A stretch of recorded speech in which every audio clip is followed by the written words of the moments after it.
Toyota എന്ന car company ജനിച്ചത് വെറും ഒരു തയ്യൽ മെഷീനിൽ നിന്നാണെന്ന് നിങ്ങൾക്കറിയാമോ? ഇന്ന് ലോകത്ത് ഏറ്റവും വിശ്വസനീയമായതും റിലയബിൾ ആയിട്ടുള്ള കാറുകൾ നിർമ്മിക്കുന്ന ഒരു കാർ കമ്പനിയാണ് ടൊയോട്ട. 19ാം നൂറ്റാണ്ടിന്റെ അവസാനം ജപ്പാനിലെ ഒരു കണ്ടുപിടുത്തക്കാരനായ സക്കീച്ചി ടൊയോഡ ആ രാജ്യത്തിലെ ഏറ്റവും ആദ്യത്തെ ഓട്ടോമാറ്റിക് തയ്യൽ മെഷീന് കണ്ടുപിടിച്ചു. ഇത് ടെക്സ്റ്റൈൽ ഇൻഡസ്ട്രിയെ മാറ്റിമറിച്ചിട്ടുള്ള ഒരു സംഭവം കൂടെയായിരുന്നു. 1926 സക്കീച്ചി ടൊയോഡ ഓട്ടോമാറ്റിക് ലൂം വർക്സ് എന്ന കമ്പനി സ്ഥാപിച്ചു. അതൊരു തയ്യൽ കമ്പനി ആയിരുന്നു. അതിനുശേഷം തന്റെ മകനെ കിച്ചിരോ ടൊയോഡയ്ക്ക് ഒരു ആഗ്രഹം കൂടെ ഉണ്ടായിരുന്നു, ജപ്പാനില് ഒരു കാർ കമ്പനി തുടങ്ങണം എന്ന്. അവിടെ നിന്നായിരുന്നു ടൊയോട്ടയുടെ തുടക്കം. തന്റെ പിതാവിന്റെ തയ്യൽ മെഷീനുകൾ വിറ്റ് കിട്ടിയ $1,00,000 ഉപയോഗിച്ചുകൊണ്ട് ടൊയോട്ട മോട്ടോർ കോർപ്പറേഷന് സ്ഥാപിച്ചു. അതിനുശേഷം 1934 അവരുടെ ആദ്യത്തെ എഞ്ചിൻ ടൈപ്പ് എ എഞ്ചിൻ നിർമ്മിച്ചു. ഈ എഞ്ചിൻ ഉപയോഗിച്ച് അവരുടെ ആദ്യത്തെ കാറുകളായ മോഡൽ A1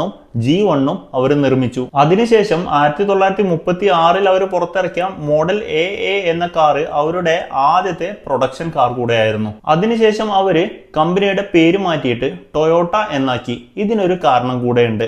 ജാപ്പനീസ് ലാംഗ്വേജിൽ ടൊയോട്ട എന്ന് എഴുതുമ്പോൾ 8 സ്ട്രോക്സ് ഉള്ള, അതായത് 8 വരകളുള്ള ഒരു ഭാഗ്യനാമം കൂടെയാണ്. കൂടാതെ ഇതിന്റെ അർത്ഥം ലളിതമായത് എന്നാണ്. വെറും ഒരു തയ്യൽ മെഷീനിൽ നിന്ന് തുടങ്ങിയ ഈ ഒരു ടൊയോട്ട എന്ന ബ്രാൻഡാണ് ലോകമെമ്പാടും ആളുകൾക്ക് വിശ്വാസമുള്ള കാറുകൾ ഇപ്പോഴും നൽകിക്കൊണ്ടിരിക്കുന്നത്. അപ്പോൾ ചെറിയ കാര്യങ്ങളിൽ നിന്നാണ് നമ്മൾ തുടങ്ങുന്നത് എന്നോർത്ത് സങ്കടപ്പെടേണ്ട. ചെറിയ കാര്യങ്ങളിൽ നിന്ന് തുടങ്ങിയത് ലോകം തന്നെ കീഴടക്കാൻ കെൽപ്പുള്ളതായിരിക്കും. അടുത്തൊരു ഇൻട്രസ്റ്റിംഗ് വീഡിയോ കാണുന്നത് വരെ താങ്ക് യു.